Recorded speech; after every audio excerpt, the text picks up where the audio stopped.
She parked outside her own department and got told she didn't belong. What happened next shook the entire force. A powerful black woman rises to become police chief, only to face racism from her own officers on day one. But what they didn't know, she was about to flip the system that doubted her. Before we deep dive into this interesting story, subscribe to our channel and tell us where are you watching from. Share in the comments below. The air smelled different in Atlanta. Crisper, almost heavy with history, and something else Camryn Steele couldn't quite name. Expectation, maybe.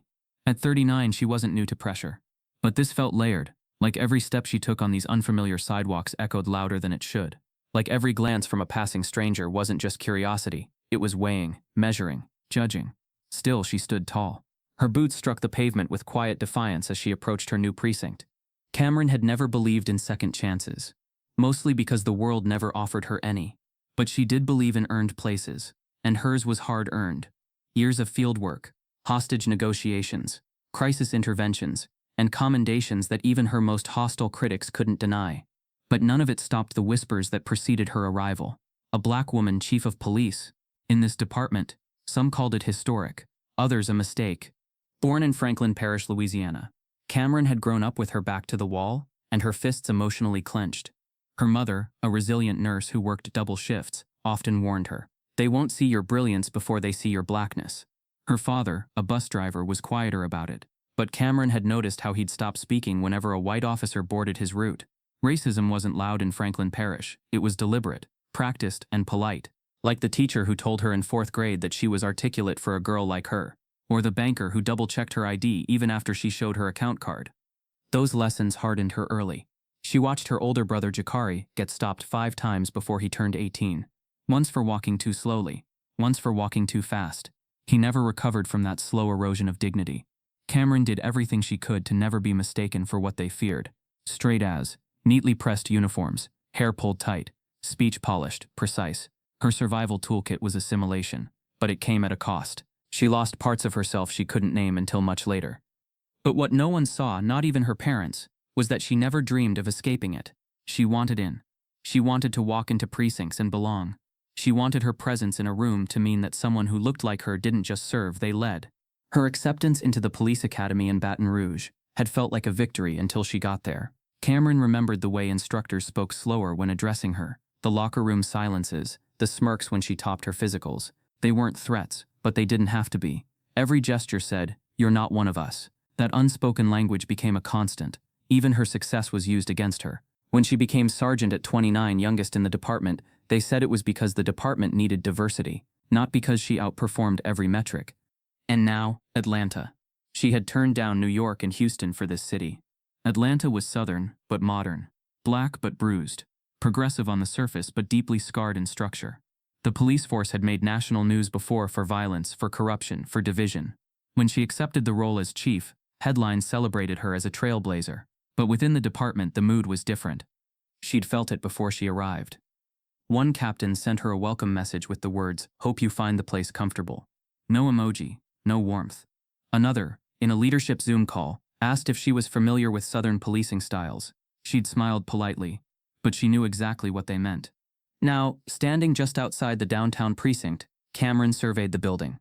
It was sturdy, stone-faced, and unfriendly. She'd visited it once before, covertly, years ago, during a joint task force, and remembered the coldness of its halls. Today, it was hers to lead. That reality sat uneasily in her chest. She glanced at her watch. 7:03 a.m. She preferred being early. It gave her time to observe, to prepare for the inevitable static that came with her presence. As she approached the staff parking lot, the gate didn't open. She leaned slightly out of her driver's side window, pressing the intercom button. Static. No response. That's when the patrol cruiser pulled up behind her. 2 officers stepped out. One white, one Latino. They looked fresh, early 30s. Neither recognized her. She knew this already, by the way. The white officer squared his stance, hands loose but close to his belt. The Latino officer stayed back, arms folded. "Ma'am," the white officer said, with the kind of politeness that wore a warning. "This lot's for department staff only." Camryn didn't answer right away. She watched his body language, noted how his eyes flicked briefly to her car's window tint, then back to her skin. Assumptions being made in real time. "I know," she replied evenly. "You'll need to move. This isn't public parking." There was no aggression in his voice, just enough condescension to sting. She could feel the Latino officer watching, curious, maybe skeptical. Camryn inhaled slowly. She had prepared herself for policies, for budget meetings, for strategic reforms, but not this. Not on the first damn morning. She tapped the steering wheel twice. It steadied her. Years of being mistaken for someone who doesn't belong had prepared her for this, but it never got easier. Especially not now. "You're new here?" the officer asked, now with a tilt of suspicion. "No," she said. "I've just been away." "Well, I'm gonna need you to back up and find public parking." He stepped closer. Camryn looked at him. Really looked. His badge read, J. Harper. He was probably the kind of officer who loved the phrase, "I don't see color," but always saw enough to act like this. She wondered if he'd ever been corrected, ever been made to swallow the weight of his own assumptions. She felt her pulse, not in fear, but in disappointment. This moment could have gone differently. "I'm not parking here illegally," she said quietly. "Oh," he said, smirking now. "You got business inside?" She didn't answer. Instead, she slowly reached into her coat pocket. Harper's hand instinctively dropped an inch lower toward his holster. The Latino officer stiffened. Camryn kept her movement smooth, deliberate. She pulled out a black leather case, clicked it open with practiced ease, and turned it toward them, her badge gleaming in the soft morning light. The air between them shifted. Camryn stared directly at Harper as realization dawned on his face. She didn't have to say anything. The badge spoke louder than words. It read, Chief Camryn Steele, Atlanta Police Department. But as Harper's face fell and the Latino officer took an awkward step back, Camryn noticed something else, up in the window above the precinct lobby. A group of officers watching. One of them had their phone up, recording, not her badge, her reaction. They hadn't been surprised, they'd been waiting. For a moment, the air around the parking lot tightened. The silence that followed Camryn flashing her badge wasn't the kind that came from respect. It was the kind that came from collision. Officer Harper's smirk vanished like a lie exposed. The Latino officer, name tag reading Velasquez, shifted his weight uncomfortably, clearly calculating how wrong the moment had just gone. Camryn held her gaze steady, unblinking. She wasn't angry. She wasn't even surprised. She was tired. Tired of the surprise. Tired of the recalculations she saw in their eyes, how they suddenly reviewed every word they'd just said, every assumption they'd made, now stripped bare in the light of her authority. "Is there a problem, officers?" she asked, voice flat but not unfriendly. It was the kind of voice that dared them to say something more. "No, Chief," Harper said. The title stuck in his throat like a mouthful of gravel. Velasquez nodded, avoiding eye contact. "Welcome aboard, Chief Steele." The irony wasn't lost on her. She wasn't on board. She was driving the damn ship, and yet they had treated her like an intruder at the loading dock. She nodded back, then slowly drove forward as the gate finally creaked open. But what lingered wasn't just their discomfort. It was the knowledge that she had to announce herself with proof, that her presence in full uniform and with the confidence of command still needed validation to be accepted. Even at the peak of her career, she had to flash her badge like a permission slip in a city that still viewed power as a color-coded currency. As her car slipped into the assigned spot marked Chief, she caught a glimpse of the reflection in her side mirror. Harper still watching, not out of respect, not even out of shame, just watching, like he was waiting to see if this was real, if this was permanent. Inside the precinct, the mood shifted like a thundercloud rolling in.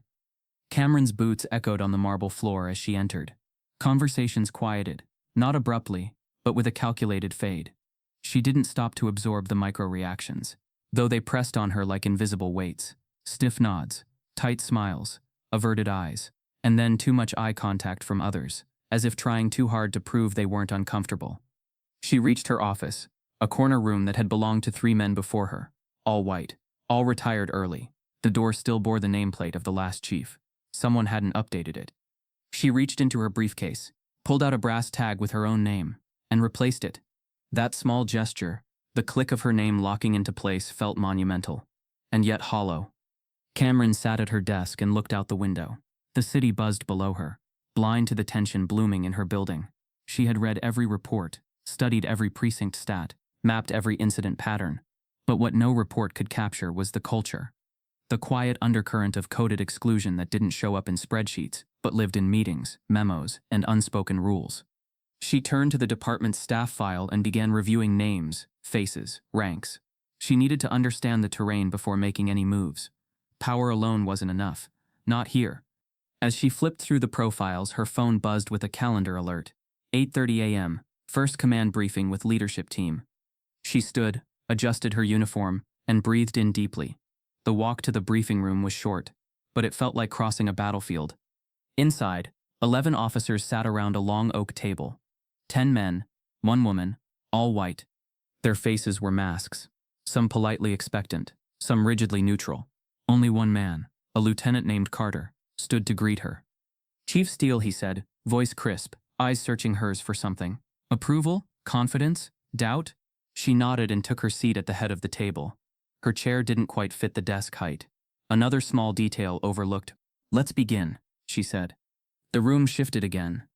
She launched into her opening directive, a full internal audit of department disciplinary actions over the past 10 years, broken down by race, gender, and role. Silence followed, thick and unmoving. "I want it done in 3 weeks," she added, voice clipped. Captain Riley, a square-jawed man with a history of departmental awards and a near-spotless record, except for a few use-of-force notations she'd flagged, cleared his throat. "With all due respect, Chief," he said, "that's a massive undertaking. We've got real-time demands, response teams, patrol reassignments, community complaints. I'm not sure a retrospective audit is our top priority right now." Camryn tilted her head slightly. "Captain, are you suggesting that understanding patterns of misconduct isn't a real-time concern?" Riley leaned back, his expression unreadable. "I'm suggesting we've had no formal issues raised recently. Things are stable." It was a word used to maintain the status quo, to silence scrutiny, to preserve comfort. Camryn glanced around the table. No one spoke. She leaned forward slightly, hands clasped on the desk. "Stability can be a beautiful lie, Captain, especially when it's built on silence." Another silence. This time, it wasn't passive, it was resistance. Unspoken but unanimous. The room smelled of coffee, tension, and old power structures being quietly tested. She continued with the rest of her commands. Community engagement revamps, a revised body cam policy, mental health support for officers, and a diversity panel that would rotate quarterly. No one protested outright, but their eyes did, their posture did, and that was louder than any spoken defiance. As the meeting ended, Lieutenant Carter lingered behind. "You know," he said quietly, "they're not used to this, to you." Camryn raised an eyebrow. "I figured," she replied. "They'll adapt." Carter hesitated. "Some might not want to." She nodded. "That's not my concern. My concern is whether they'll follow the law, and the badge." He nodded, almost reluctantly, and exited. Alone again, Camryn stared at the roster pinned to the wall behind her desk. Officers she didn't yet know, but would have to lead. Some would follow, others would resist. She had expected that. What she hadn't expected, what gnawed at her, was how much of her first day was spent convincing people she belonged. Even in command, she was assumed to be inferior. Her phone vibrated with a message from Internal Affairs. A new file had been opened. Anonymous submission. Subject: Chief Camryn Steele. Allegation: creating hostile environment for veteran officers. As she read the report's opening lines, a new notification buzzed in. A collective sick leave notice had just been filed by 5 senior officers. No explanation, no context, just one word in all 5 notes: incompatible. The silence in Camryn's office was no longer still. It was swollen. Every corner seemed to whisper back the words from the envelope. "Go back to where you came from." The note sat on her desk like a curse no one dared claim. And outside her door, a camera intentionally disabled. Not vandalized, not random. Someone on the inside had done it, and they knew exactly which line to cross without leaving fingerprints. But Camryn didn't move. She sat still, staring not at the note, but at her reflection in the darkened window. The uniform looked crisp, the badge gleamed. Her posture radiated command. Yet beneath all of it, she felt hollow, like armor worn too long, rubbing raw the skin beneath. Behind the uniform was a woman still collecting the costs of being the first and only, not in title, but in existence. A knock came at the door, light but deliberate. Her assistant Lena poked her head in again. "Chief," she said quietly, "they're ready for you downstairs. Disciplinary hearing." Camryn nodded, her mind sharpening even as her chest felt heavy. She slipped the note into a drawer, locked it, and stood up. Her spine straightened with practiced precision. But as she walked through the precinct halls, the past returned, not as nostalgia, but as a series of small hauntings. Flashbacks crept in, Uninvited but vivid. The academy, nearly 2 decades ago. She had been the only black woman in her class. They said all the right things. Diversity is strength, equal opportunity, colorblind service. But reality told a different story. Camryn remembered the field exercises where her partner would forget to back her up, the instructors who praised her but docked her scores anyway, the gym locker whispers that stopped the moment she entered, how during graduation her plaque had been mysteriously left off the presentation table. They said it was a printing error. They always had reasons. That's what racism looked like in uniforms. It smiled, documented, and justified. She'd never been called a slur outright. No one ever said she didn't belong. They didn't have to. The message was in the absence of camaraderie, of inclusion, of support. Years later, she'd sit in squad cars with white male officers who'd make jokes she wasn't supposed to hear. She probably got promoted because of a quota, or don't be too sharp around Steele, she'll write you up. They didn't fear her. They feared what she represented. A system inching toward accountability, a mirror they couldn't escape. The walk to the disciplinary chamber was lined with photographs of past chiefs, all white men, captured in polished frames with medals on their chests and approval in their eyes. The last picture frame had been left blank, waiting for her photo. Camryn wondered if it would ever hang there without being defaced. She entered the chamber. It was cold and formal, the walls gray, the lighting clinical. 3 officers stood before her. 2 were the accused. 1, Officer Derek Sims, was a 12-year veteran, known for keeping things old school. The other, a rookie named Marcellus James, 22, black, fresh out of the academy. The 3rd officer, Captain Riley, wasn't on trial, but his presence sent a clear signal. Oversight wasn't welcome. Camryn sat at the center of the panel. She was meant to observe, but she'd read the complaint file beforehand, and something already felt off. According to the report, Officer James had been berated and physically intimidated during a night patrol by Sims. Allegedly, James had questioned why their vehicle circled a housing project 5 times in 1 hour without responding to any calls. Sims reportedly told him, "This is how we keep things quiet.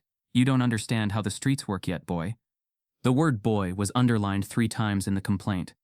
There were no witnesses, no footage, but there was an audio recording. It had been submitted anonymously.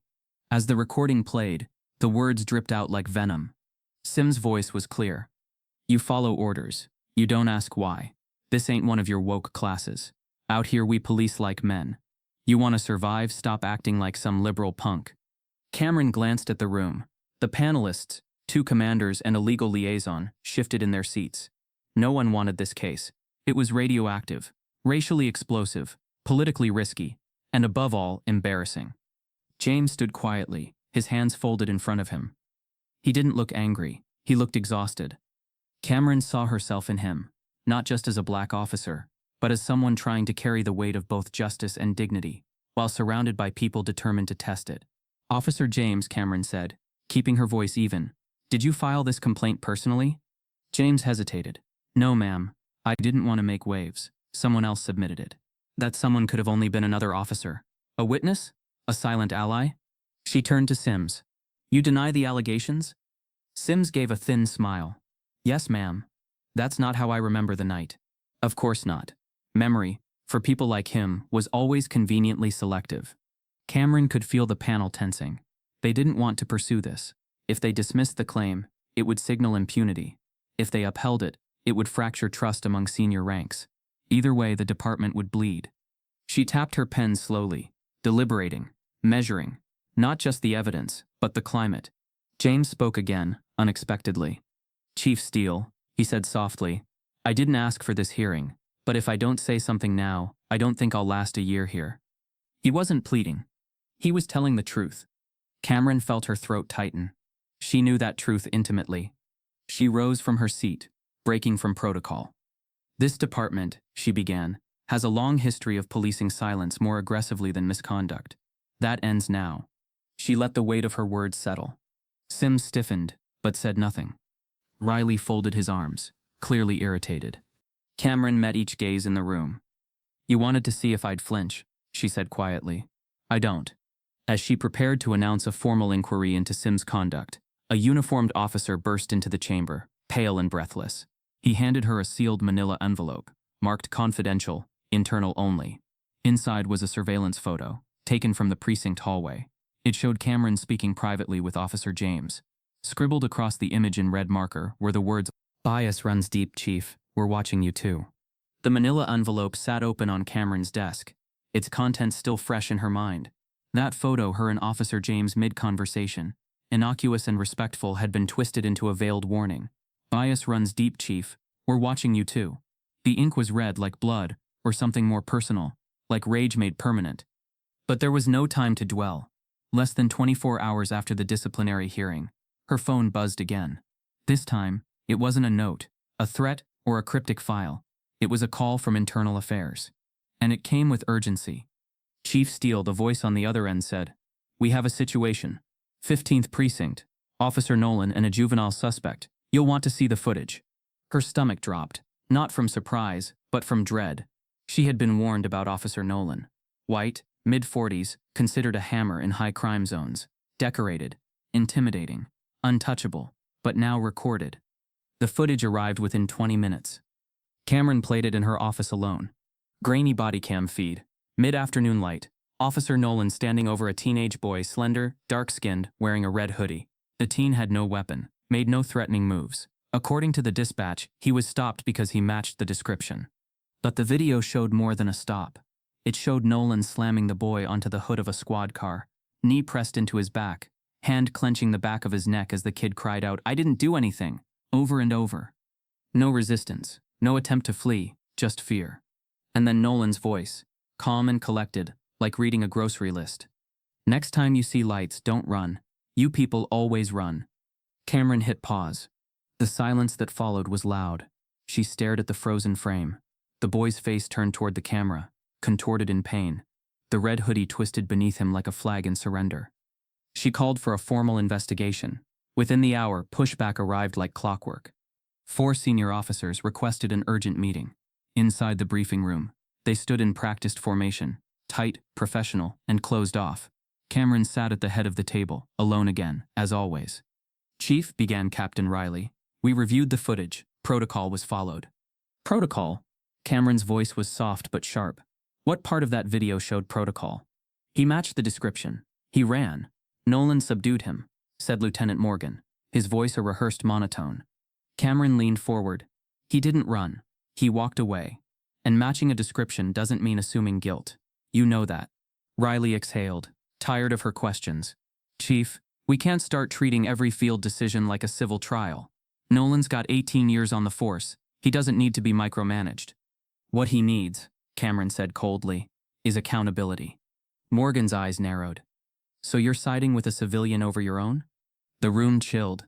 That word siding was a trap. It wasn't about justice. It was about loyalty. Camryn stood. "This department is not a fraternity. It's a public institution. Our loyalty is to the law." But they weren't listening.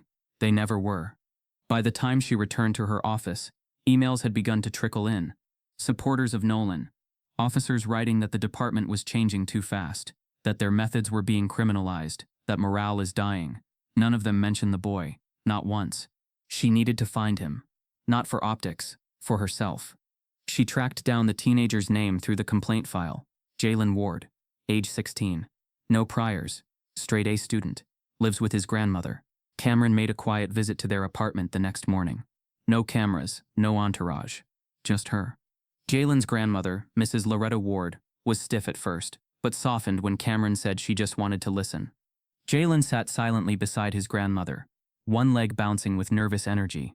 His face still bore faint bruises, one near his cheekbone, another at his jawline. "You're the one from the video?" he asked. Camryn nodded. "You in charge of them?" "I am." Jalen tilted his head. "Then how come they still do whatever they want?" The question sliced deeper than anything in the video. Camryn swallowed hard before replying. "I'm trying to change that," she said, "but it's not easy." Jalen shrugged. "Nothing ever is when it's black folks." His words weren't bitter, just true. Mrs. Ward reached over and took Jalen's hand. "You make sure that man gets what he deserves," she told Camryn, "because if you don't, they'll keep doing it. And next time my grandson might not come home with just bruises." Camryn promised she would. Back at the precinct, Internal Affairs sent their recommendation, suspension pending review. But then came the email from the police union. A blunt memo, no room for ambiguity. If Officer Nolan is publicly suspended, the union will initiate a walkout. Initial support 74 officers confirmed. They had drawn their line. Camryn now stood at the edge of a choice no training had prepared her for. If she suspended Nolan, she would fracture the department, risk losing manpower, face media scrutiny, possibly sabotage her leadership. If she didn't, she would betray everything she claimed to stand for. She would confirm every whisper that she was all badge, no backbone. The burden was immense, not just political, but deeply personal. When she got home that night, she didn't turn on the lights. She sat in the dark, her badge on the coffee table, hands clenched in her lap. She could still see Jalen's face in her mind. His eyes weren't pleading. They were judging. Rightfully. Camryn picked up her phone, drafted the internal announcement. Officer Nolan to be placed on unpaid suspension, effective immediately. Internal hearing to follow within 10 days. She hit send. No hesitation. No regret. Only resolve. The next morning, as Camryn entered the precinct, the lobby was empty. Too empty. No usual chatter. No buzz. A handwritten sign taped to the squad room door read, "We don't serve under traitors." And across her office window, someone had scrawled in grease pencil, "Blue before black." The office was quiet again, but Camryn could feel the noise under the surface, the kind that didn't echo through hallways or erupt in heated arguments, but the kind that seeped through systems, protocols, and passive sabotage, the kind that wore uniforms, saluted smartly, and still believed she didn't belong. She sat motionless in her chair, eyes fixed on the sick leave notices that had pinged her screen just moments ago. 5 senior officers, all veterans, all white, all using the same word, incompatible. It was deliberate, coordinated, and worse, it was subtle enough to be unpunishable. It was how racism hid in modern institutions, cloaked in HR-approved language, and shielded by plausible deniability. Camryn closed the laptop softly, stood up, and walked to the window. The city outside remained indifferent. Cars honked, sirens wailed in the distance, and somewhere, someone was calling 911, believing, maybe naively, that justice would arrive. If only they knew. Her phone buzzed again. This time it was from an old colleague, Detective Maya Holloway, now working for the Department of Justice in D.C. "Check your back channels. There's chatter, not public, but deliberate. Stay sharp, Cam." Camryn didn't respond. She didn't need to. She already knew. Whatever was happening inside her department wasn't organic frustration. It was coordinated resistance, not from the bottom but from the core. She returned to her desk, opened the internal server, and began pulling departmental history logs, starting with disciplinary archives and communications flagged over the last decade. As chief, she technically had unrestricted access, but as a black woman in this department, she knew those doors wouldn't swing open easily. The deeper she went, the darker it got. The first file that caught her eye was labeled Opal. It was odd Opal didn't correspond to any official policy, operation, or acronym she recognized. Inside the folder were a string of documents and emails stretching back nearly 7 years. Most were mundane. At first glance, meeting notes, shift schedules, locker assignments. But the locker notes had markings, letters beside names. B, P, U. She assumed they might denote units or patrols, until she matched the letters with the officers' backgrounds. B for black, P for people of color, U for unknown, likely white officers without noted affiliations. And then came the emails. One, dated 3 years ago, read, "New recruits coming in. Make sure they're briefed on Opal culture. We don't want another CJ situation." There was no explanation of who CJ was, but Camryn didn't need context to understand the tone. She knew enough about institutional racism to read between lines that were never meant to be public. She dug further. Screenshots of locker room graffiti had been attached to an old HR complaint, urban tags and cultural slurs dismissed as pranks. One image showed a drawing of a monkey in a patrol cap, labeled badge and bananas. The complaint was marked resolved, insufficient evidence. Camryn's stomach turned. Another email, from a now retired sergeant, joked, Glad we got a good crop this year. None of those BLM badge huggers. Atlanta's still got standards. She leaned back in her chair, fingers steepled beneath her chin. It wasn't just toxic culture. It was organized, normalized, and actively protected. The department's past wasn't haunted by ghosts. It was crowded with accomplices. The Brotherhood, as they sometimes called themselves, wasn't a formal group, but it didn't have to be. The codes were there, hidden in meeting minutes, deployment patterns, even in lunchroom seating maps where black officers were always outliers. Camryn had seen these patterns before, in other cities, in quieter forms. But this, This was layered, systemic, and dangerously comfortable. She printed a few pages, circled phrases in red, and slid them into a locked file on her desk marked Eyes Only. Then she returned to the server. There was still one folder labeled C. Steele Do Not Assign that caught her attention. The access was blocked. A file about her, flagged internally, with restricted access even to her. She stared at the screen, heart pounding, not in fear, but with cold fury. She picked up her phone, dialed internal systems. "This is Chief Steele. I need override clearance for a flagged personnel file." A pause. "Chief, are you sure? That file is—" "I'm sure." 5 minutes later, the file opened. What she saw changed everything. The document was a pre-arrival threat analysis, not about external risks, about her. It described her as ideologically unpredictable, a probable disruptor of institutional rhythm, and public-facing but privately confrontational. It referenced past policy challenges she'd made in Baton Rouge and Detroit, painting her as a potential internal volatility vector. The final line read, "Recommend operational caution, monitor post-integration closely." They hadn't just doubted her, they had profiled her. Before she ever stepped into the building, her presence wasn't inconvenient. It was considered dangerous. A quiet knock pulled her from the screen. It was her new assistant, Lena, a soft-spoken but observant woman in her early 30s. "Something just came in for you, Chief," she said, holding out a plain white envelope. "No return address." Camryn opened it slowly. Inside, one sentence typed in bold. "Go back to where you came from." There was no signature, no trace. But the message wasn't anonymous. It was historical, generational, the oldest insult in the American racist playbook, repackaged for a chief in command. As Camryn set the note down, her phone buzzed again. This time, a security alert from the building's surveillance system. A camera outside her office had been tampered with by someone with internal access. Camryn stood outside her office door, staring at the phrase smeared across her window. Blue before black. The grease pencil strokes were thick, deliberate, and unmistakably intentional, not hastily scrawled in a moment of rage, but carefully written like someone wanted her to read it, reflect on it, and remember her place. She didn't flinch. She didn't wipe it off. She walked inside, closed the door, and sat down. The silence was louder than ever. Where there used to be morning greetings, nods in the hall, or even forced professionalism, now there was nothing. Her footsteps echoed alone. Her office door opened less frequently. When she entered meeting, conversations stopped mid-sentence. When she raised a point, no one engaged. And when she asked for updates, files couldn't be found, phones suddenly rang, and officers looked down at their notes like students avoiding a teacher's question. But this wasn't neglect. It was strategy. The bridges were burning, not with rage, but with silence. And silence, Camryn had learned, was the most efficient weapon in institutional betrayal. By Friday morning, her calendar showed 5 leadership meetings she was supposed to attend. But 2 had been rescheduled without her notice, and 1 had already taken place by the time she showed up.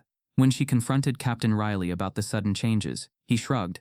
"There must have been a communication glitch," he said with a straight face. She didn't buy it, but she also didn't argue. Not yet. Camryn kept her focus. She still had one advantage, the truth, and a long memory. While reviewing digital access logs from her assistant's terminal, she stumbled upon something odd. An internal group chat buried in the communications archive. The folder was encrypted, hidden under a file labeled training logs. Once decrypted, it revealed a series of conversations. Private, coordinated, coded. The group called themselves the Brotherhood. Messages dated back over a year, long before Camryn had arrived. But what caught her attention was how quickly her name began appearing after her appointment. One message read, "She's not one of us. Let's keep her out of ops until she folds." Another, "Don't give her full access. Info drips only, like we did with CJ." Camryn froze. That name again, CJ. She'd seen it once before in the Opal folder. Whoever that person was, they had been targeted in the same way. Other messages mocked her speeches. One called her chief diversity hire.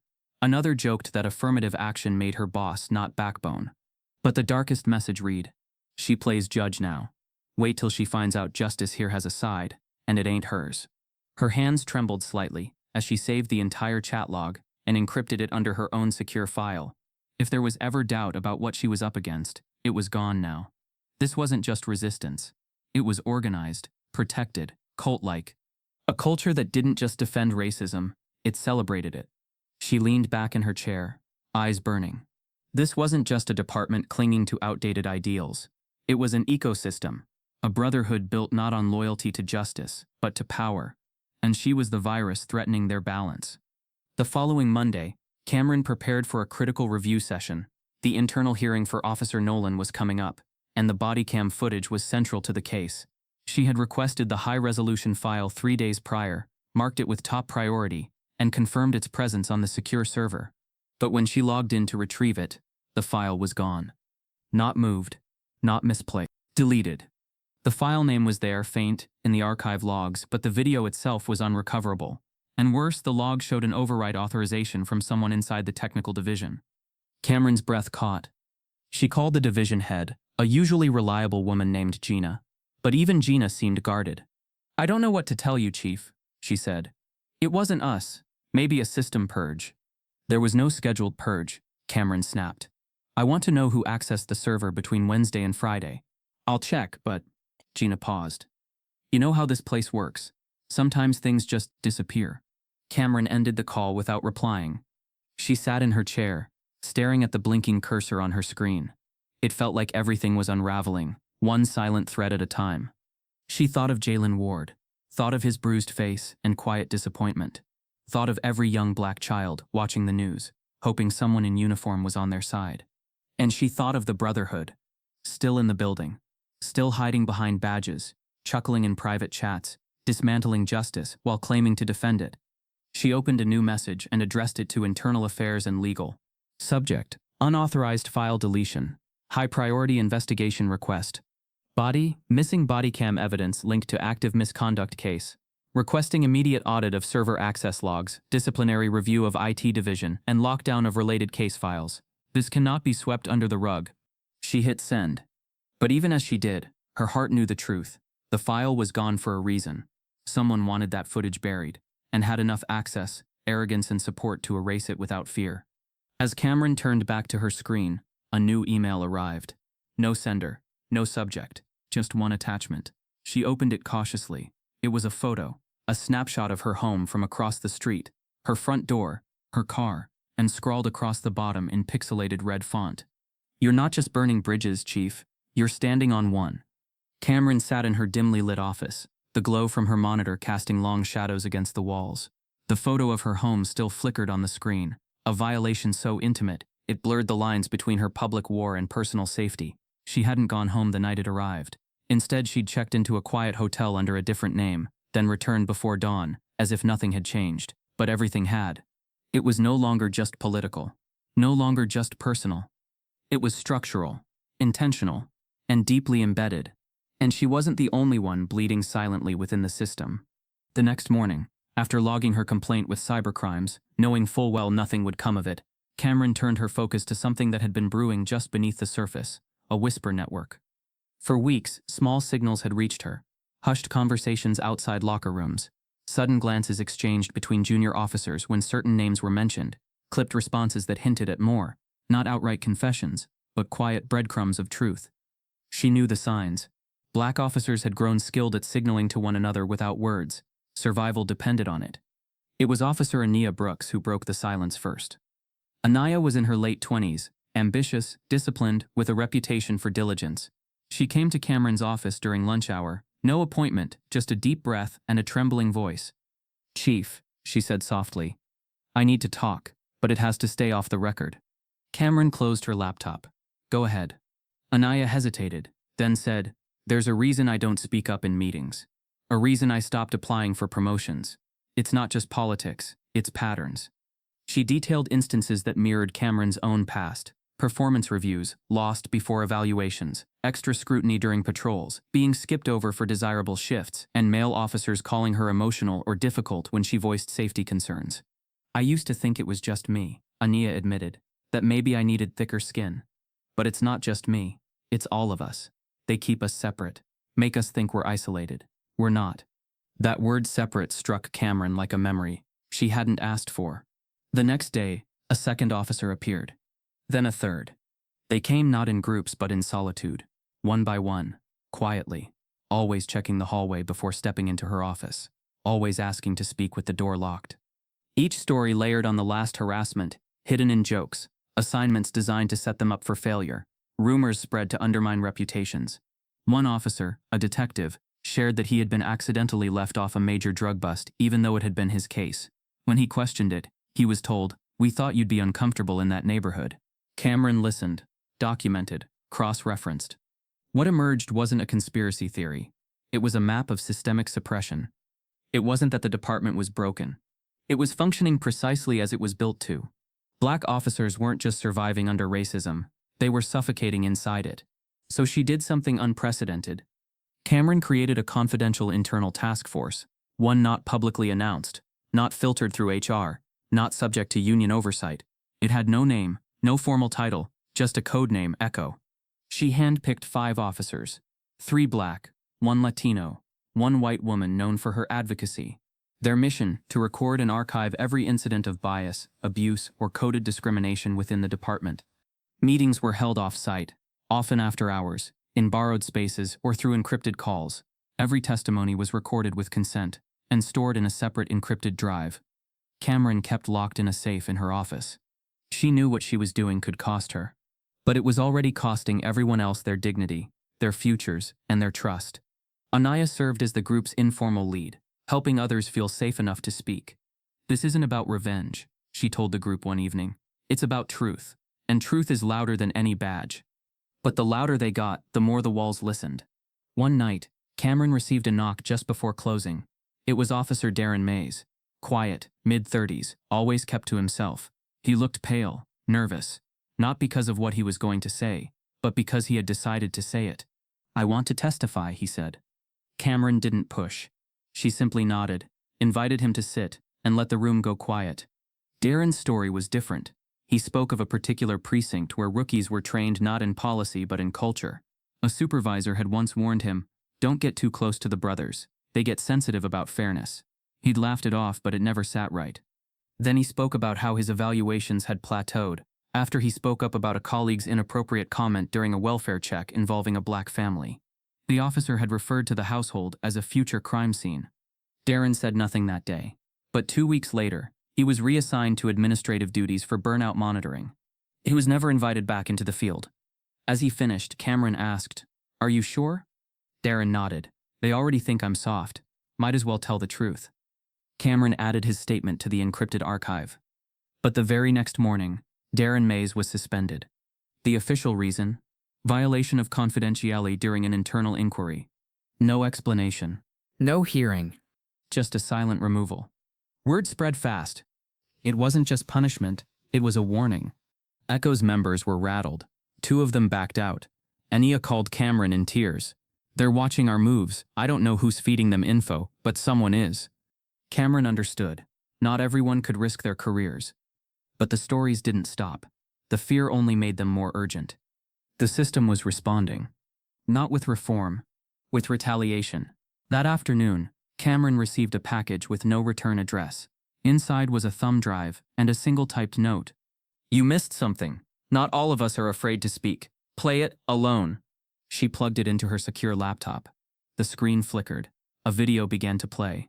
A voice, shaky but clear, said, "I saw what they did to CJ. I was there, and I recorded it." Camryn closed her office blinds as the final frame of the anonymous video faded into darkness. The voice on the recording, male, older, hoarse, had given her a name she hadn't spoken in years, CJ Holloway, a former officer buried deep in departmental lore. The man had vanished from the force under mysterious circumstances, long before Camryn's arrival. The video didn't show much. Grainy figures in a parking garage, raised voices, a quick scuffle, then silence. But the timestamp and location matched a complaint that had been marked inconclusive nearly a decade ago. She saved the file, encrypted it, and shut down her laptop. The temperature in her office hadn't changed, but her body felt cold. The truth was clawing its way out, but with every layer she peeled back, the rot was deeper than she'd feared. She needed space, not from the fight, but from the noise of strategy and survival. And there was only one place she could breathe without explanation. Her mother's house. The small brick home in Franklin Parish, Louisiana, hadn't changed much in 3 decades. The shutters still hung slightly crooked, the mailbox still leaned forward like it was tired, and the porch light flickered stubbornly like it refused to die. Camryn pulled into the gravel driveway just after sunset, the familiar crunch under her tires loosening something heavy in her chest. Her mother, Clarisse Steele, met her at the door. Barefoot in a faded housecoat, she carried the same calm Camryn had drawn strength from since she was a child. But her eyes were sharper now, older, not just with time, but with knowing. "I saw the news," Clarisse said, pulling her into a hug. "You look thin." "I'm holding up," Camryn replied, trying to smile. Clarisse didn't respond. She led her daughter into the living room and poured her a glass of tea without asking. They sat in silence for a few moments, the kind of silence that didn't demand explanation. Camryn finally spoke. "I thought if I worked hard enough, if I made myself undeniable, they'd have to respect me." Clarisse shook her head slowly, her eyes fixed on the teacup in her hands. "You thought wrong, baby." Camryn let out a bitter laugh. "I know that now." Clarisse looked up, her voice low and even. "They'll never let you lead in peace. Not when you look like you, not when you speak like you, not when you carry the weight they pretend doesn't exist." Camryn's throat tightened. Her mother had always supported her, but rarely with so much clarity. Tonight there was no softness in her delivery, only truth. "You think wearing that badge makes you safe?" Clarisse continued. "Makes them see you as one of them. You think the law was written for us." Camryn didn't answer. She couldn't. Clarisse leaned back in her chair, her eyes now distant. "I've seen what happens to black women who walk too proud. I watched your Auntie Iris get spit on for trying to register people to vote. I sat in this very room and listened to the phone ring all night after your Uncle Jesse found a noose in his locker at the mill. And I held your brother in my arms when he came home shaking after the police searched him for nothing more than walking home with Skittles in his hand." Camryn's chest tightened. These were stories she had grown up around, but had never let herself fully feel. Not when she was trying so hard to outrun them. "I didn't raise you to fight them with kindness, Camryn. I raised you to survive them with your mind," Clarisse said. "But even that ain't always enough." Camryn looked down. Her hands were steady, but her heart wasn't. "I don't know how much longer I can do this," she admitted. "Every day, it's a new threat, a new lie. They call me a traitor for doing my job. They erase evidence like it never mattered. And now, they're watching me outside my own home." Clarisse reached over and gently touched her daughter's hand. "You didn't choose this battlefield, baby. You inherited it." That line hit harder than anything Camryn had felt in weeks. "You think your fight started in Atlanta? It started the moment you put on that badge. Maybe even before that, when I named you Camryn, knowing it sounded white enough to get you into rooms they didn't want you in."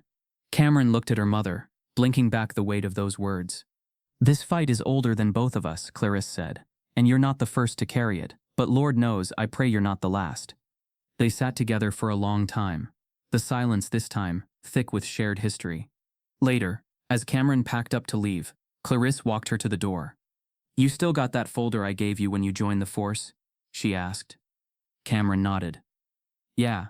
Good. Keep it close. Some truths ain't safe to carry unless you've got proof." She kissed her daughter on the forehead. "And next time they tell you you don't belong, you tell them you come from a long line of black women who never needed permission."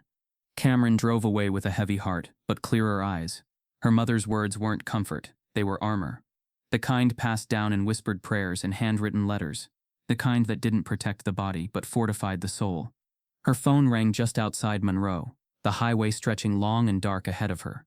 The caller ID flashed, Levi Darnell. She hadn't heard that name in years. He was a friend from the Baton Rouge days, a fellow officer who left the force after a misconduct cover-up he refused to endorse. Last she heard, he'd been working for a private legal firm that specialized in civil rights cases. She answered quickly. "Camryn." His voice was low, urgent. "I can't talk long, but you need to know something." "What is it?" "Your department, that brotherhood group, they're not just messaging and watching." She sat straighter in her seat. "They're building a case," he said, "against you." Camryn gripped the wheel, her pulse spiking.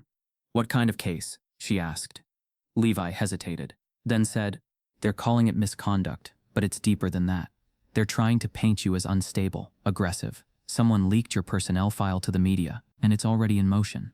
Camryn stood beneath the floodlights of Marcus Garvey Plaza, the dusk air heavy with anticipation. The crowd had gathered for what should have been a celebration. Atlanta's first Unity in Uniform event, aimed at rebuilding fractured trust between the black community and the police. Children played on bounce houses, food trucks lined the sidewalks, old men played dominoes while gospel music drifted from loudspeakers. On the surface it was joy. But Camryn didn't feel it. Not entirely.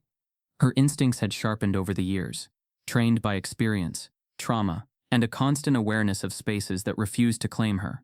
And tonight, something felt wrong. Subtle, but present, like a cold breeze through a sealed room. She moved through the crowd with a smile that didn't quite reach her eyes. Her staff had done their part. Officers were stationed around the perimeter, and volunteers circulated with information pamphlets and wristbands for kids. Still, she scanned every corner, every cluster of uniforms, every officer who wouldn't meet her gaze. It had only been 48 hours since Levi's warning. He hadn't answered her follow-up calls since, but the message was still fresh.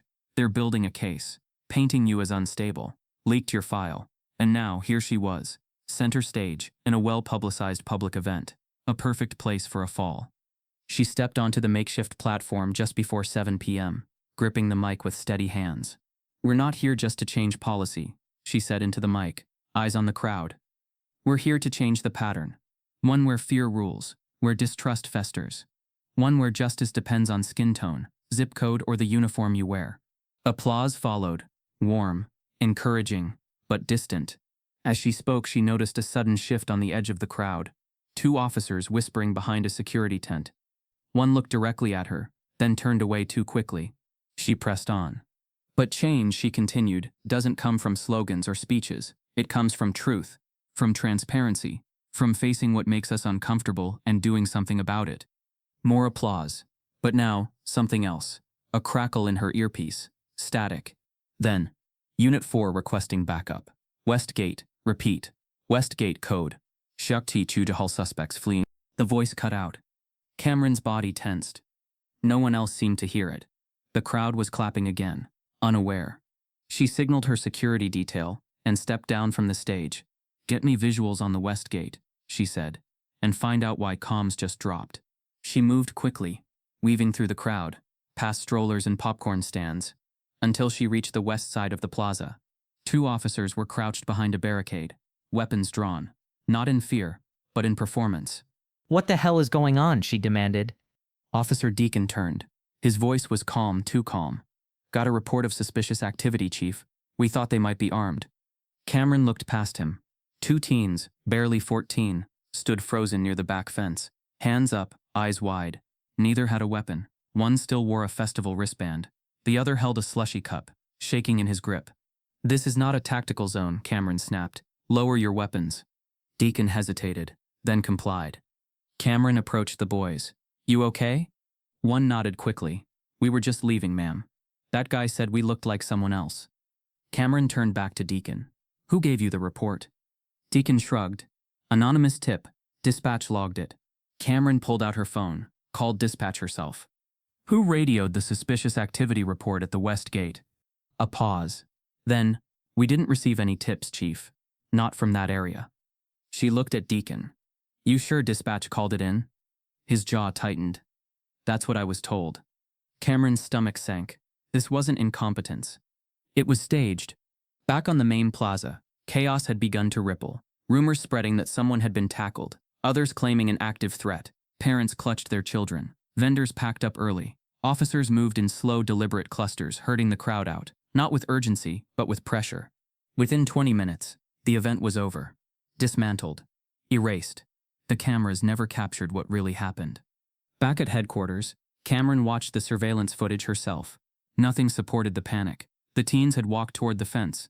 No erratic movement. No threat. The comms interference wasn't a glitch. It had been jammed. But what rattled her most was the internal report filed by Deacon. Chief Steele overstepped command protocol and disrupted tactical response. He was turning the story. Flipping it. The department was playing chess with her integrity and using real people as pawns. Later that night, Camryn returned to her office, emotionally scraped. The moonlight through her window cast long, thin shadows across the floor, blue-tinged and cold. Her mind replayed everything. Deacon's expression, the teen's fear, the way officers looked through her, not at her. She opened the bottom drawer of her desk for a notepad and found one that wasn't hers. A small black field notebook. Unmarked. She flipped through it cautiously. Inside were patrol notes, abbreviated times, street names, shorthand phrases. Most were standard, until the back. Camryn's name, written in bold ink, underlined 3 times. Beneath it, one phrase: contain optics, limit exposure, pressure her through protocol.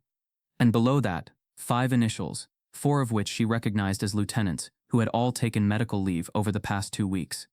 It wasn't just a brotherhood anymore. It was coordinated obstruction. Her leadership wasn't being undermined by rogue officers. It was being dismantled by a silent majority. Camryn looked again at the initials, heart pounding. One name stood out. LD. Levi Darnell. She picked up her phone to call him. But before she could dial, a breaking news alert lit up her screen. Former officer and civil rights consultant Levi Darnell found dead in what authorities are calling a car accident. Details pending investigation. The news of Levi Darnell's death hit Camryn harder than she was prepared for. The words car accident played on a loop in her mind, but nothing about it felt accidental. Levi was careful, calculated. He didn't make mistakes. Not the kind that left him dead on a rural Georgia road with no witnesses, no dashcam footage, and a crushed phone conveniently unrecoverable. The coincidence was too thick, too deliberate. And the timing? Perfectly sinister.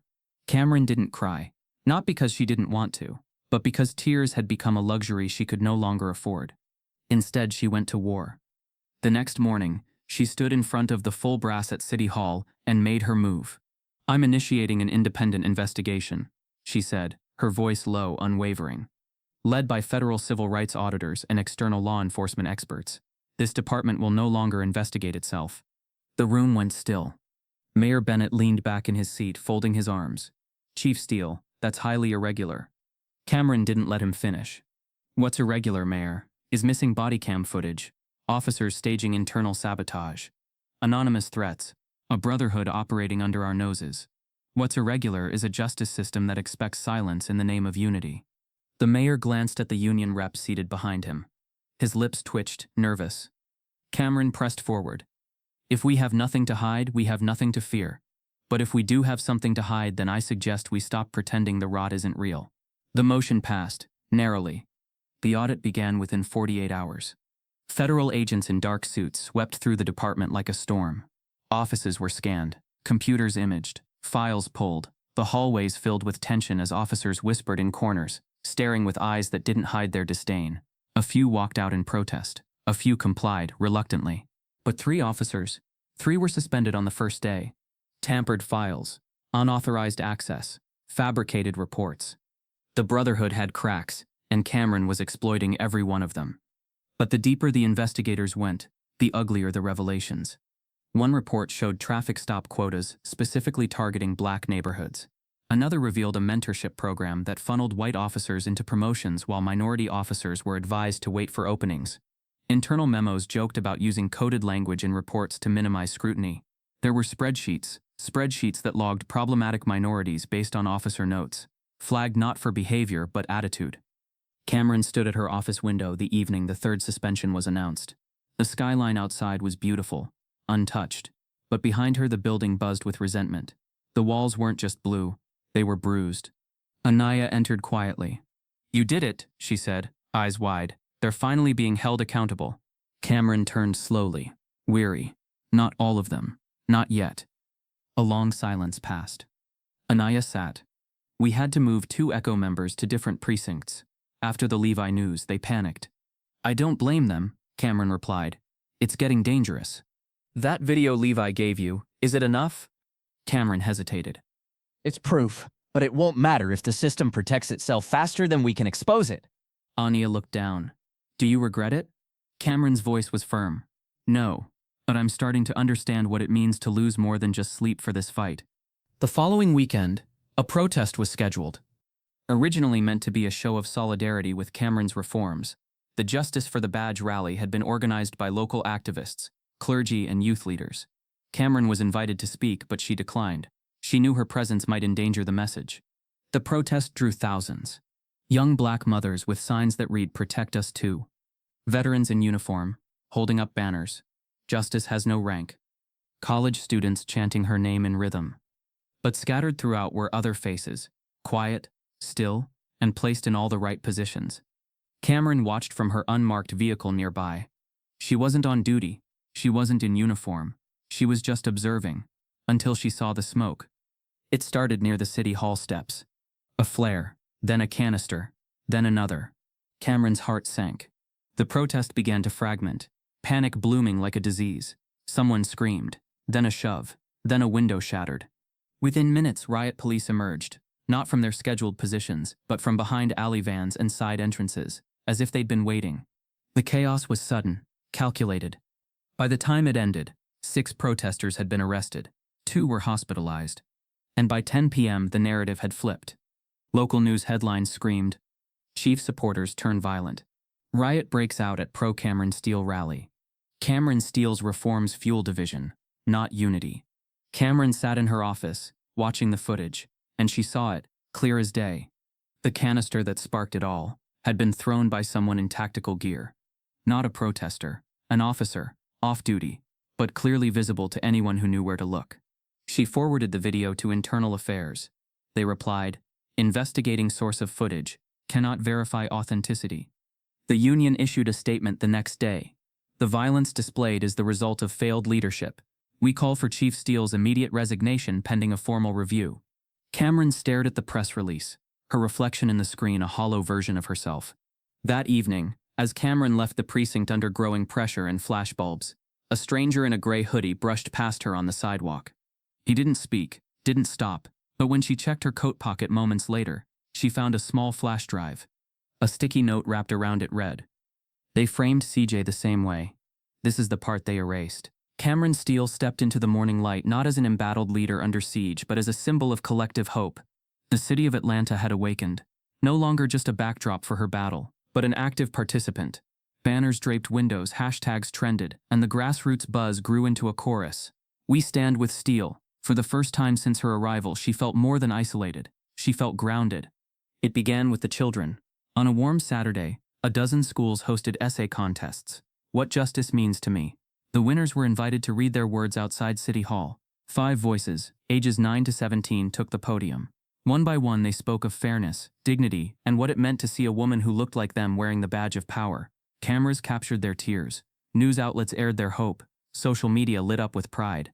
Word spread through churches, community centers, and neighborhood watch groups. Flyers appeared around South Atlanta reading, "Unity Walk for Justice, Sunday 10 a.m. By dawn, thousands had gathered. Elders in choir robes, pastors in clerical collars, high school bands, single mothers with strollers, veterans with medals, lawyers in suits. They carried signs. Chief Steele, our voice, our shield, blue and black, together, justice in color. Camryn arrived early. She walked the route, shaking hands, nodding, stopping at every knee to thank mothers and whisper a word of encouragement to children. It was no longer a campaign, it was a movement. It was alive, and it was hers to guide.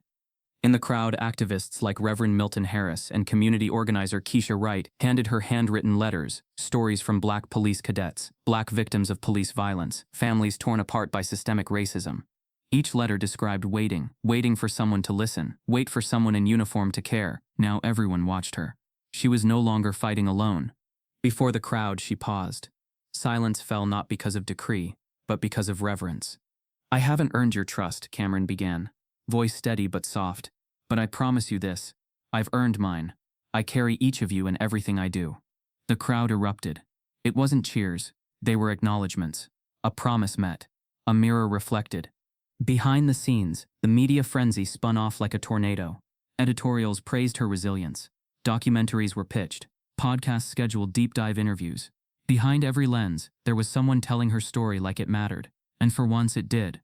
Elders formed a silent circle around her as she left the stage. Reverend Harris approached. His eyes were wet.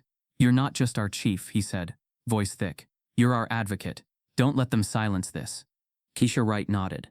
"We're mobilizing citywide chats, township meetings, even an art installation in John Lewis Park. The faces of justice show your support." Camryn smiled through exhaustion. This wasn't about headlines. It was about margins. And now those margins had stories. The shift was immense but fragile. The brotherhood still held power in precinct closets and backroom whispers. The mayor still held legal sway. The system, by design, was built to fracture movements. Later that day, Camryn returned to City Hall for a closed-door meeting with Mayor Bennett and his senior counsel. They sat across from her at the polished mahogany table. Bennett, slightly more fatigued, strategically draped in a dark suit, brought a folder. The mayor coughed before speaking. "Chief Steele," he said, carefully measured. "We appreciate the community's passion. They admire your drive. They admire your courage. It's not admiration I'm after, Mayor. It's accountability." Camryn's tone wasn't angry, but it carried steel. Bennett nodded. "Agreed. But the city council is growing uneasy. We have constituents who see headlines like unrest or violence, even if, as you've demonstrated, it's orchestrated. Camryn held his gaze. So what's your point? He opened the folder. Inside were petitions, handwritten, typed, digital, all calling for her resignation. Headlines: corporate donors pull funding. Local paper: Chief Steele's reforms hurt police morale. It's not just the media, he said. It's budget lines, grant money, community fundraising for precinct upgrades. We're at risk of losing all of it. Camryn looked at the signatures. Thousands from business owners, teachers, clergy. Not protesters, but parents, churchgoers, neighbors. They weren't asking for her removal. They were demanding support. She pressed back. If these people are making noise, their noise isn't against me. It's against the same corruption I'm fighting. Bennett sighed. Your efforts have transformed the city, but transformations, no matter how powerful, require compromise. Camryn raised an eyebrow. Meaning what? The mayor glanced at the council, then back at her. Either you step down, Chief, he said slowly, or you publicly ask your supporters to stand down from events, marches, rallies. Silence the movement for now. Then we can rebuild trust through official channels. Silence settled like a guillotine. Camryn's heart thundered. The people she'd inspired, families, elders, teens, were watching. She could dismantle their momentum. She could calm the storm. But what kind of justice would that be? She looked at him, issue burning clear, give up her battlefield, or risk losing her shield. Camryn's hand hovered over the folder's cover sheet as she folded her support letters and asked quietly, "Who leaked our files?" The mayor's counsel exchanged a glance. He replied, low, "We don't know, but whoever it is, they're closer than you think." Camryn sat at her desk long after the sun dipped below the Atlanta skyline. Her office, once a place of strategy and resilience, now felt like a cell. The overhead lights cast a harsh glare on the file folder before her, the mayor's ultimatum still echoing in her head. Step down or silence the movement.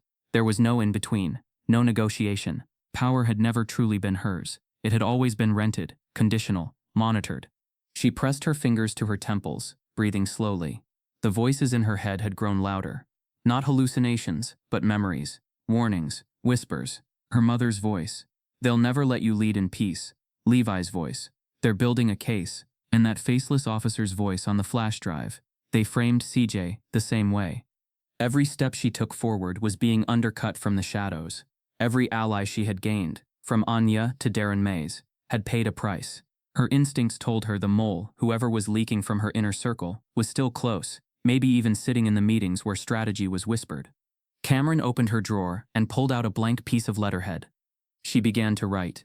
To the Atlanta Police Department, City Council, and Mayor Bennett. Her pen moved with a surprising steadiness. Each word flowed like confession.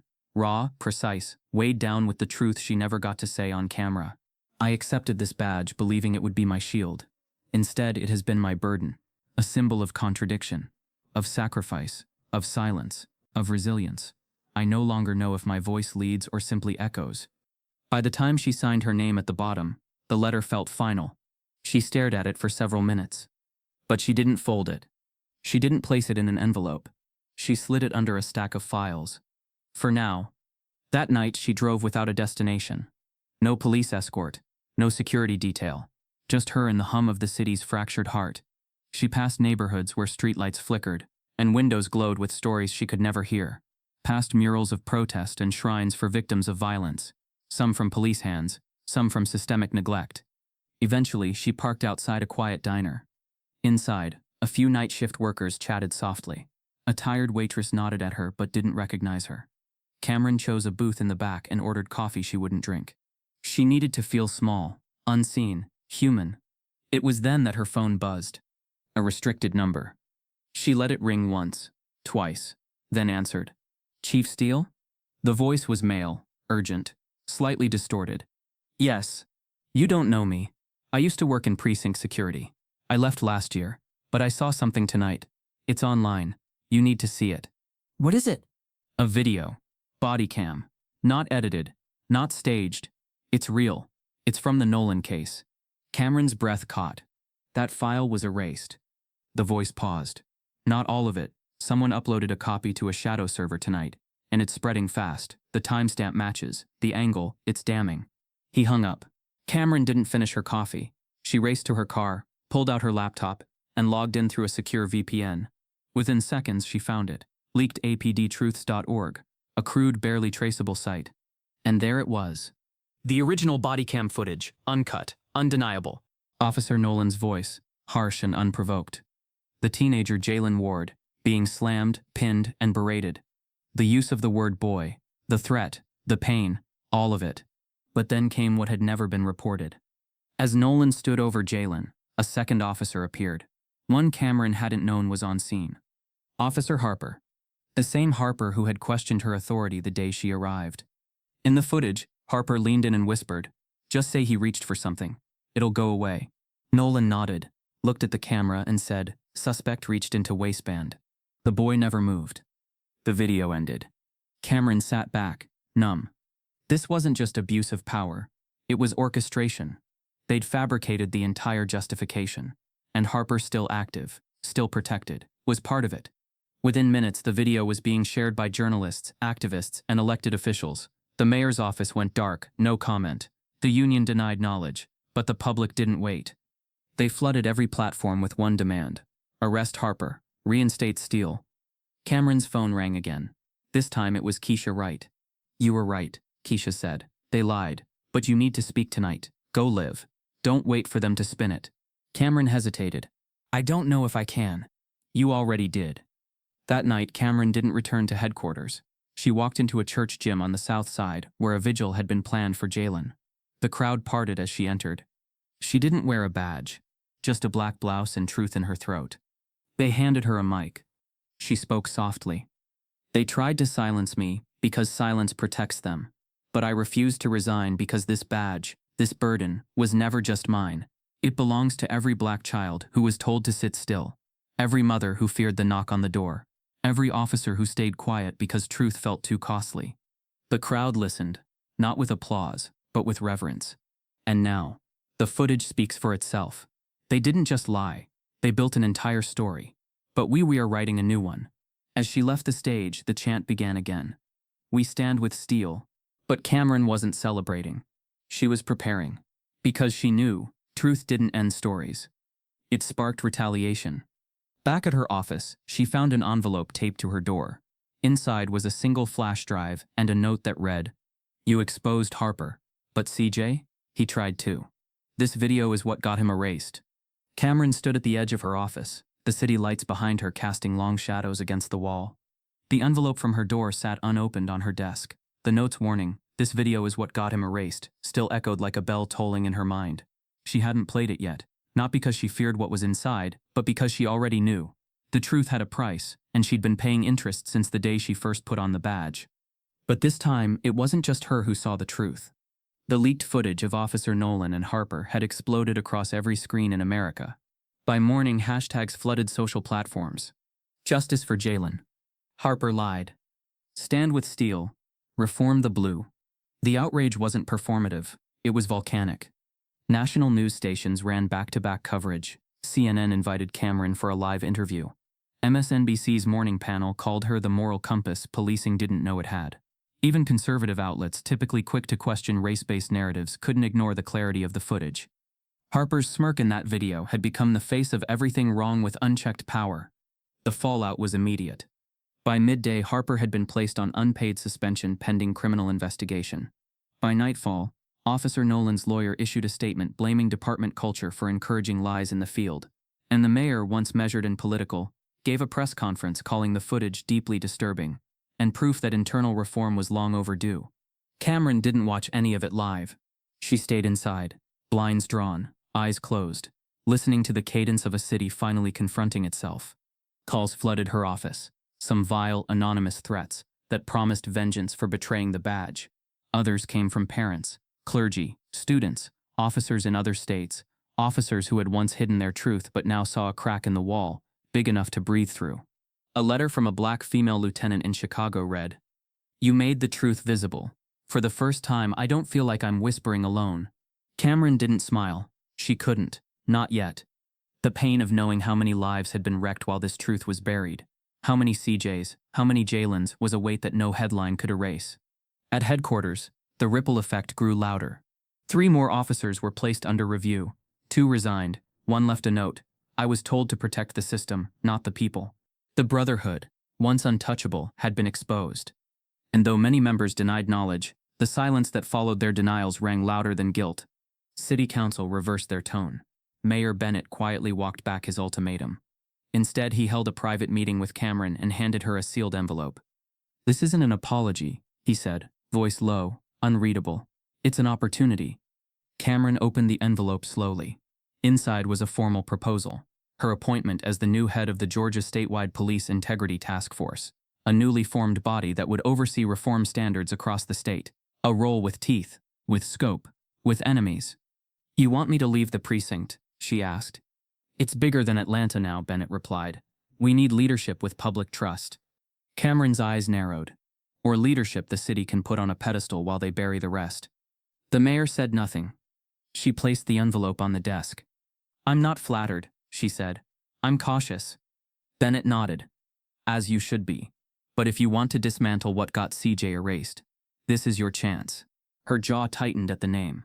She still hadn't watched the flash drive marked with CJ's final moment. Back at her office, she stared at the unopened file, heart pounding. With trembling fingers, she finally slid the drive into her laptop. The screen flickered, and then grainy footage. A timestamp from 11 years ago. A parking garage. 2 officers. One was CJ Young, black, lean, determined. The other was Lieutenant Mark Riley. CJ's voice was firm. "We're supposed to report it. What Nolan did was a crime." Riley's voice was lower, colder. "You report it. You bury your career." "I didn't sign up to cover for racists." "You signed up to serve, and we protect our own." Then came a scuffle, a muffled cry. The camera jolted and went black. That was it. Not a full murder, not a dramatic end. Just erasure. No record of what came next. Just silence. Camryn sat back in her chair, breath shallow. Riley was still active on medical leave, protected by silence. Until now. She copied the video, sent it to legal, IA, the DOJ. She attached no commentary. The truth didn't need her voice anymore. It could speak for itself. She looked out the window. The city lights no longer blurred. They sharpened into stars. As she prepared to lock her office for the night, her phone buzzed again. Unknown number. The voice on the other end was clear, confident, unmistakable. "You think Riley was the end of it? This goes higher, Chief Steele. Much higher. And if you take that task force job, you better start watching your back." Camryn didn't sleep the night she accepted the call. The threat had come through the receiver cold, and certain, "You better start watching your back." It hadn't been screamed. It hadn't come from desperation. It was smooth, measured, and laced with confidence. The kind of voice that didn't fear exposure. The kind that had survived in the shadows for decades. The kind that had erased people like CJ and expected the next to follow suit. But Camryn had heard enough threats in her life to know the difference between fear and intimidation. And she also knew this one wasn't about scaring her. It was a warning dressed as prophecy. By sunrise, her decision was made. She didn't waver. She didn't wait for consensus. She called Mayor Bennett's office directly and spoke just 3 words: "I'll take it." The Georgia Statewide Police Integrity Task Force was a fledgling idea, a compromise pitched to quiet public outrage and show action without dismantling old power. But Camryn saw it for what it could become: a scalpel, not a hammer. A tool for reimagining the system, not just patching its wounds. Within 2 weeks, she'd moved into a temporary office in downtown Atlanta, above the public safety building. A place designed more for optics than actual work. She brought nothing with her from the precinct. Not her desk plaque, not her badge, only her encrypted files, her conviction, and a single framed photograph of her mother holding her high school diploma. The work began immediately. She recruited a diverse core of advisors, trauma counselors, social workers, civil rights lawyers, former officers who'd walked away rather than compromise ethics, and yes, survivors of police violence. She made space at the table for the voices long silenced, even when it made the room uncomfortable. And then came the academy visits. Camryn stepped into each police training facility, not with lecture notes, but with lived truth. Her sessions weren't PowerPoint presentations or procedural charts. They were conversations, rooted in stories, confrontation, and empathy. She looked new recruits in the eye and asked questions no one else had dared. What does it feel like to be feared just because of your badge?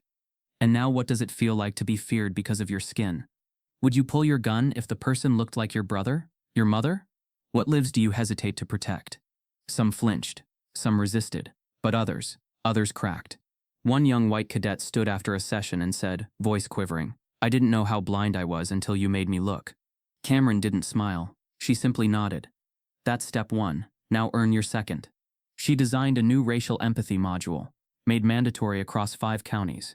She restructured de-escalation training to include cultural context. She eliminated the term compliance incident from reports. She rewrote policies to define excessive force with civilian testimony, not just officer narratives. And then she went further. She proposed a state database tracking patterns of racist behavior within departments. Anonymous complaints, disciplinary history, and internal code words flagged by AI scanning reports. It was met with immediate resistance from union heads. They accused her of creating witch hunts. She answered calmly, "Then you should have nothing to fear." The state pushed back. One sheriff publicly called her an overpaid activist in uniform. She didn't blink. "I'd rather be called that than an accomplice in silence." Her presence became lightning in the storm. Some precincts called her a hero. Others banned her name from their briefings. Yet every week, more officers requested to join her task force. Black, white, Latinx, Asian, veterans and rookies. Some whispered it, some walked in openly, all of them ready to undo what had been built on fear. And then, unexpectedly, came a letter. Mailed, handwritten, no return address. Inside was one sentence. "Thank you for making them say my name again, CJ." Camryn pressed the letter to her chest. She didn't cry, she just whispered back, "You were never forgotten." 6 months in, the task force launched its first major reform proposal, the Community Shield Initiative, which would place community-elected civilians into quarterly reviews of officer conduct and internal affairs procedures. It would be the first of its kind in the state. The governor called her ambitious. She corrected him. "No, Governor, I'm just finished waiting." At a press conference unveiling the initiative, a reporter asked her, "Do you ever think back to that first day in the precinct, when they told you not to park there?" Camryn didn't miss a beat. "Every day, and I still park wherever I damn well choose." Laughter followed, but her eyes remained solemn. "This position won't fix it all," she continued, "but I'm not here for perfection. I'm here for the people the badge forgot." The press dubbed her the People's Chief, even though her title had changed. To them it didn't matter. She was no longer a title. She was a movement. Then came the unexpected. She was leading a closed-door workshop on implicit bias in command structure, when a man entered the back of the room. Late 40s, worn expression, silvering hair. He stood quietly, arms crossed, listening as she dismantled outdated command protocols that allowed certain officers to dodge accountability. Camryn didn't recognize him at first, not until he walked forward during the Q&A and asked, "Do you remember what I said to you the day you walked into the department parking lot?" A quiet fell over the room. She narrowed her eyes. He smiled grimly. "You were told not to park there." The realization hit like a wave. It was Officer Harper. Disgraced, suspended, silent since the investigation, and now standing in her workshop. Camryn kept her composure. "You have a question?" He looked down, then back up. "Not a question, just a truth." The room held its breath. "You deserved better leadership. I wasn't that. I let the system speak for me, and I let it make me a coward." Camryn didn't reply. He continued, "I'm not here to be forgiven. I'm here because I finally saw what I helped protect, and I need to do something about it. If you'll let me, I want to help." The room remained still. Camryn studied him, every detail, every subtle twitch of guilt and resolve. Finally, she nodded once, "Then start by listening. We've got a lot to undo." As the room emptied, her assistant entered with a folder marked urgent. Inside was a dossier. New footage. A hidden camera from the night CJ disappeared. It showed more than Riley. It showed a room full of men, and a nameplate that read Deputy Chief Lawson, the same Lawson now being considered for governor. At the bottom of the file was a note scribbled in red. This wasn't just Atlanta. It started higher, much higher. The classroom walls were lined with hand-drawn portraits, some vibrant, others childishly uneven, but all unmistakable. Camryn Steele's face smiled back at her from every page. In one sketch, she wore her chief's uniform, standing atop a courtroom scale, with fists raised. In another, her hair had been transformed into a cape, flowing behind her like a superhero's. But the one that made her throat tighten showed her simply sitting in a chair, hands folded, eyes clear, and a single caption underneath in bold crayon. She listened. Camryn stood at the front of Jefferson Middle School's assembly hall, surrounded by a sea of black and brown children, their eyes wide, Some wore t-shirts with her silhouette screen printed across them. Others clutched notebooks titled Chief Steele's Playbook. She had come here thinking she would speak for 10 minutes. It was now her third hour. One girl, no older than 9, stood up and asked, "Do you ever get scared?" Camryn knelt to eye level. "Every day," she answered. "Even now?" the girl whispered. Camryn nodded. "Especially now. Because when people finally hear your voice, the ones who ignored you for years get louder." The child's eyes filled with understanding far too mature for her age. Camryn gently took her hand and added, "But I speak anyway, because I'm not just speaking for me." The room erupted in applause. From Atlanta to Macomb, Savannah to Augusta, Camryn's name had moved beyond policy. It had become narrative. Her story was studied in classrooms, debated in sociology courses, and taught in ethics training for law enforcement. Tattoos bearing her initials emerged on the wrists and forearms of reform advocates. Protesters in Birmingham chanted her name next to phrases like "Truth wears a badge now." A mural in southwest Atlanta showed her back turned, facing a sea of shadows, a flame burning from her hand, lighting the path ahead. Below it read, "She made the silence shake." But Camryn didn't dwell in legacy. She stayed in the trenches, mentoring youth, shaping policy, and sitting in living rooms with families still aching from state-sanctioned grief. Her schedule was filled with less fanfare than it seemed. Long days, early mornings, town halls that began with yelling and ended with quiet thanks. She didn't want adoration, she wanted impact. At Eastview High, a senior named Brielle stood up after a speech and said, "Because of you I applied to the academy. They told me I'd be the only one like me. I told them, good, that means I'll be the first." Camryn fought back tears. Later that evening, as she walked through the back hallway of the same school, a janitor stopped her. An older man, skin-worn, uniform faded. "You saved my grandson, Chief," he said. "He saw the video of you standing in that courtroom and said, 'Granddaddy, if she can survive that, I can survive school. He's back in class now.'" Camryn smiled. "That boy saved himself. I just lit a candle." Everywhere she went, the same refrain followed her. "You didn't quit." And her reply, always, "You don't quit what you were born to do." But legacy is rarely clean. 2 weeks after her return from a speaking tour through Georgia's rural districts, Camryn walked into her task force office early on a Tuesday. The building was quiet, the kind of silence that made her pause. The blinds were closed. Her assistant hadn't arrived yet. And on her chair, propped up like a taunt, sat a single sheet of white paper. No envelope, no signature. Just 10 words. "You were never supposed to win. Remember your place." She stared at it for a long time, not because she didn't understand it, but because she did. She folded the paper slowly, carefully, and placed it into her file marked Echo Archive. Then she sat in her chair, upright, unflinching. Outside her window, the morning sun had begun to rise, the light relentless. As she reached for her morning coffee, her phone buzzed. A text message from an unknown number. "Lawson is launching a campaign. He plans to bury what you know. You have 72 hours, move fast." If Camryn Steele's story moved you, if it made you feel something, or helped you see the truth behind a system built to silence voices like hers, then take a moment to like this video, share it with someone who needs to hear it, and drop a comment below to let us know what stood out to you. We're bringing you more real, raw, and deeply powerful stories, ones that don't just entertain, but challenge the way we think. And if you want to be the first to see what's next, make sure to hit that subscribe button. This isn't just a video. It's a movement. Your support makes every voice louder,